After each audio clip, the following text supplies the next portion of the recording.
We are back for part 2 of episode 31. We are talking all things spray booth with Napoleon from RGI Spray Booths. So, I was just saying, the first booth I had, I inherited. I moved into a shop, and the guy who'd been there had taken an open face booth, and he had done his own version of an enclosure. He was a carpenter, so he had built sort of a room with an open face booth at the head of the room. Do you see that often? Yeah, we see that very often when there's an inquiry of a spray booth. It's because the original operators have something in place, typically on a corner with an exhaust fan that they purchase at a hardware store and a filter. And then they just enclose it with plastic curtains or sheetrock. So we see that all the time. And again, they notice that suffice for that time. But that's when they start inquiring about a full booth or fully enclosed spray booth, or the one that we just talked about, which is the mobile prep station. So I know a guy that does some amazing finishes up in Canada, is Jekko Finishing, and he runs a unique situation where he does get very fine finish. Now, granted, he's not using slower drying products, but he runs all open face booths, but he has a massive air makeup unit that feeds his facility. And he's very dust free because he's running so much air, clean air in. He's essentially has an enclosed booth, but in his entire facility. Do you see that very often?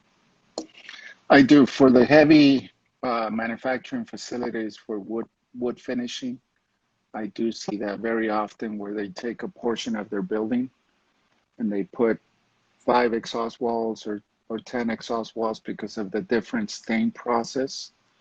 And we enclose that whole section of the building and install a positive air makeup unit to feed the positive air that it needs.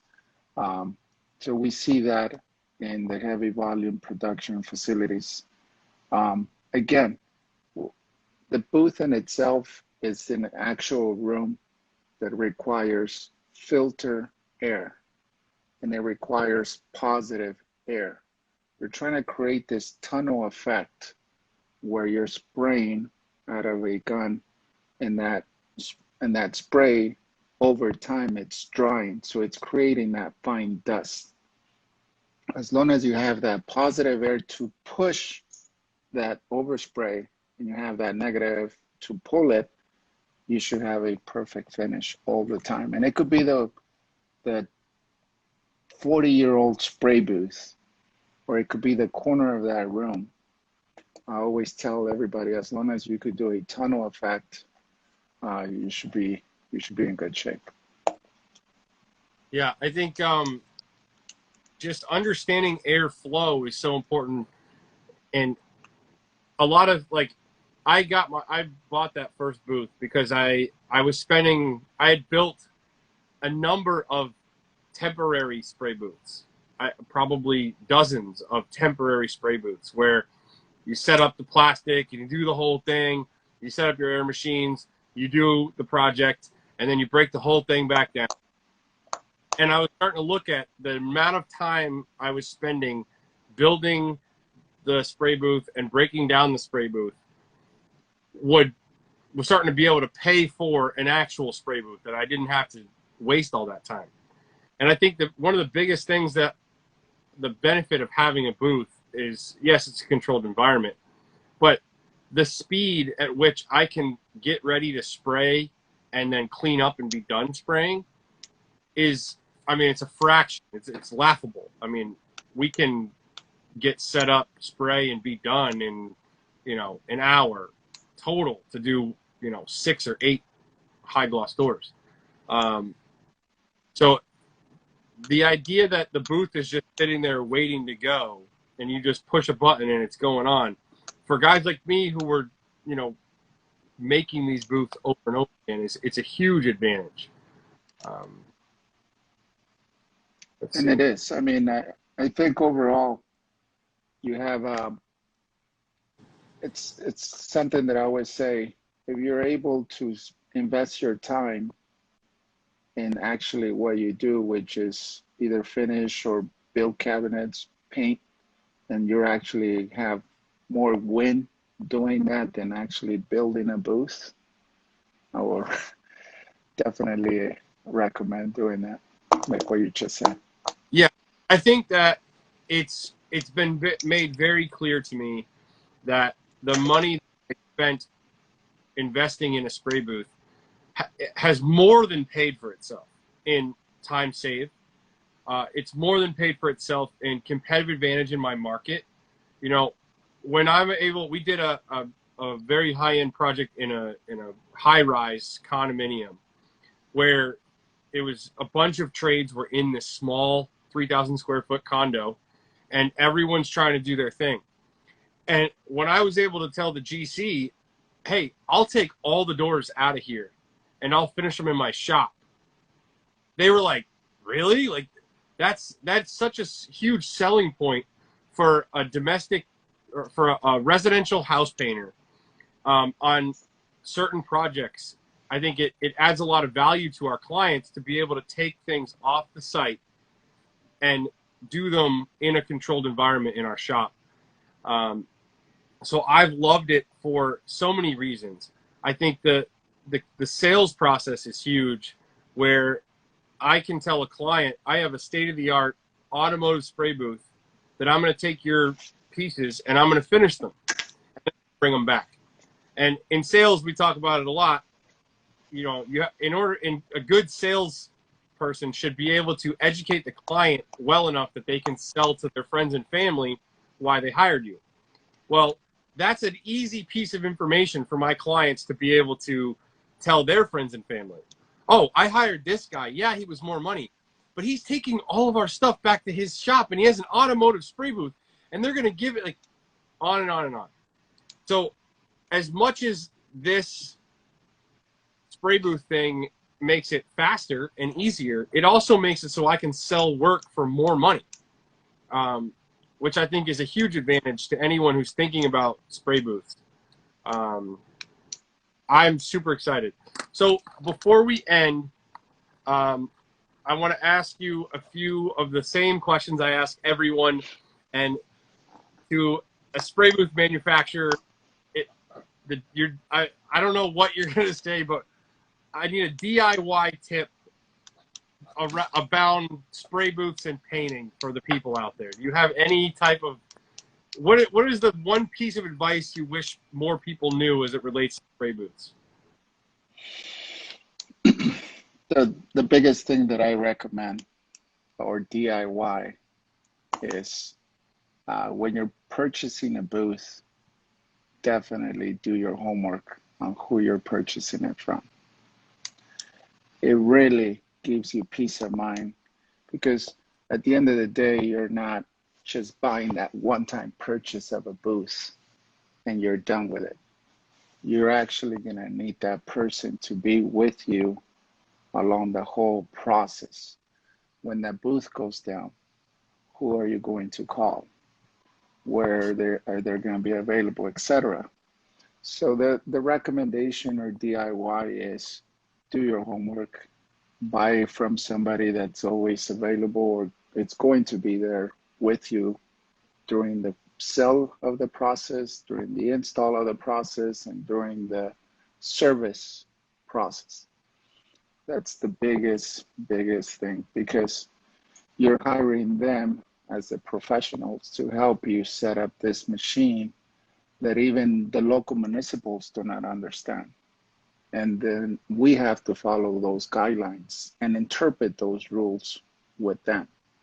So big thing is just don't go based off pricing. Just don't go based off what you see online, $4,000, $5,000, $6,000, whatever it is that you see online. I always recommend do your homework, check out reviews, etc. Some of them might be very negative. I mean, believe me, I've been in this industry quite some time and I have my share of goods and bads, but I learn from the bad and move on to make everybody, uh, make all our clients be successful on their purchase of their booths. So um, that's my advice to everybody is if you're going to purchase something, make sure you purchase it with a person that you know that you're going to talk to 3 years from now, 4 years from now. Yeah, when my booth went down, PFS booth went down, we were having fuses were blowing, and I called them multiple times, and I posted about it on social media, and I got crickets, and I was freaking out because my booth wasn't working, and this huge manufacturer is just ignoring me, and I hounded my guy who had sold it to me enough where they finally sent somebody out, and we got it fixed. But it was a horrible feeling to have this $30,000 piece of equipment not work and then not have anybody to talk to fix it. So I'm really glad to have met you and know you, because I know I can pick up the phone and you guys are going to be there, which is huge.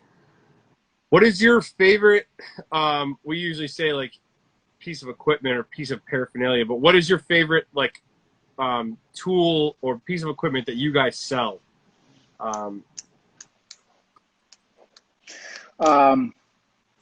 As far as the tool or something that could be adapted to the spray booth will be what we call our air force, which is an air blower system that it's installed inside your booth to impulse air across the length of the booth or across the piece that you're spraying. That helps dry or speed up the process quicker between multiple coats. So that's the tool that we like to sell the most, because it's not a piece of machine, it's actually a tool that we install on an existing spray booth. So we have more information on our website about that, but that's our how is it powered? Pardon me? How is it powered? There's different designs out there in the market, but the one that we have is powered by a blower self-drive motor that it's a 1/4 horsepower, so we're able to run it at a single phase, which is single phase is 120 outlet. So that in itself, it's self-contained. It's similar like a big air blower or air dryer with multiple nozzles. Other systems out there are like compressed air, so you have to have a massive compressor in order to have that air volume through. On this case, we have it where you have self-contained 120 plug with a switch. That will be the big tool that we sell the most of. Yes. Awesome. How about the biggest horror story that you like? I'm sure you've seen some crazy projects and come in on some crazy projects. Can you give us a horror story? Yes.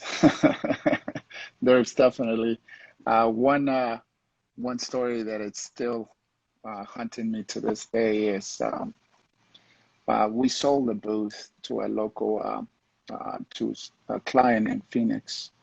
This client in Phoenix had purchased the spray booth and had hired us to do the install. But with multiple contractors, since the GC was involved, the GC calls out who he's going to issue POs to and how he's going to control the install process.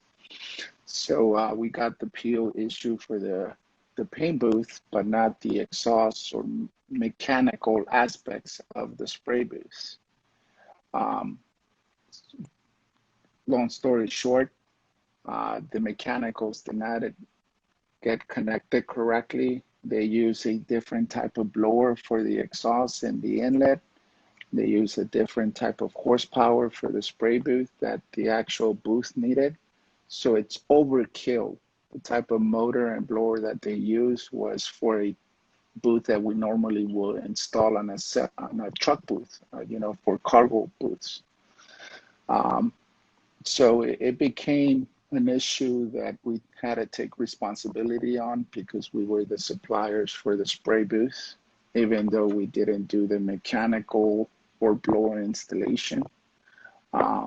So it definitely, it's a very big lesson to learn is, for me particularly, is when you're dealing with multiple GCs or multiple contractors, that you stick to your ground and say, no, in order for this booth to work, you need to use all our pieces, all our components. Yeah, I don't want another paint contractor doing the prep work ahead of me and then me being responsible for the paint job at the end. Perfect example. Perfect example, yes. What's the largest spray booth that you've ever installed? The largest one is for an aircraft hangar for C-17s. So there's a local facility here, Travis Air Force Base in Fairfield, California. So what they do is they practice this drop and go, meaning the C-17 planes will come into a closed landing, but they don't land. They drop the cargo behind the plane and they take off. So they never touch the floor. They just are hovering about 5 to 10 feet off the floor, and they're dropping either the tanks or the Humvees or cargo that they need. So the reason why we did a booth for them was because when they do that practice run, the nose of the plane gets damaged by debris that is flying through, birds, etc. So they take off that nose, and they have to refurbish it with all the sensors and paint and protection. So the biggest booth that we've done is for the C-17s, and if anybody search online how big a C-17 plane is, you'll see the massive size of that booth. Fortunately, we couldn't take any pictures because it was a, what was that? You weren't allowed to take pictures? No, it was a military project, so military, we definitely can't take pictures. We could say that we did it, but yeah, we couldn't do designs or show any prints of the design or show any pictures whatsoever. How many CFM of airflow was on? So in that particular booth, we installed a total of 10 42-inch fans. So if you could picture a 42-inch fan, yeah, right. You know, you could walk through it, no problem. In that unit, it's about 25,000 CFM per exhaust fan. So if we install a total of 10, 250,000 air CFM. And what type? Then a downdraft, a cross draft? So for airplanes, what we do is definitely a cross flow motion. If you think the plane, when it's flying, it's already designed as a tunnel air stream. So what we did is we grabbed positive pressure from the front of the plane, pushed that air across, and had it negative exhaust towards the back, because that plane is already designed to go airstream. So we have perfect flow. Now, did you go 5 and 5, or do you go like 6 and 4 so you have more positive than negative? No, what we ended up doing was we ended up installing 15 horsepowers on each of the exhausts, and we ended up installing 15 horsepower but with a bigger pulley to allow for more positive air on the front. So we ended up doing 5 and 5 at the same but different pulley or belts. Okay, that's so crazy. And thanks to the technology on the variable frequency drives, we're able to adjust that airspeed. So that helped a lot when we were doing that project, especially because it's such a massive room. Now, do you do the design and engineering stuff too? We do. I get involved on every single process. I mean, all the employees here or team members here have have a responsibility. As you saw when they did the install at your place, everybody had a responsibility, either doing the electrical, mechanically, foreman. For me here at the factory or the installation team, they all have responsibilities and they do about, and I like just to oversee what process is being done at any given time. I'll give you an example. We have an order for a bench booth, which means bench top 3x3. I get involved with the people that are actually, okay, what do you think of this design? What do you think with the exhaust fan? To a big order like the one that we just talked about. I like to be involved as much as I can because the same token, once you know what's being done and what's being built, when you give me a call, I like to have that answer, right? Yeah. Somebody That, asked, how'd you get started in the spray booth business? I think we covered it earlier, but if you want to just yeah, quickly. so I grew into this business by family trade, meaning my brothers back then were involved as a business, as a family business. We started servicing spray booths. Let me rephrase that. They started servicing spray booths, repairing, maintenance, to the point that they got requests to do spray booth installs. From there, during the summers of school, when I was going at school, they would say, instead of you going with your friends to a resort, a beach party or whatever, no, you're going to come and work with us. So that was actually a lot funner to me personally, to go out there and do work with my brothers, because then I get to interact with them. Now everybody got older and they decided, you know what, it's better just to expand. You do your thing, we do our thing. And so everybody now is independently. We moved to Tracy about 6 years ago. And we're pushing the market and our spray booth market up here. So overall, it's been a long 18 years That's of all. I experience. like that you design, manufacture, and install.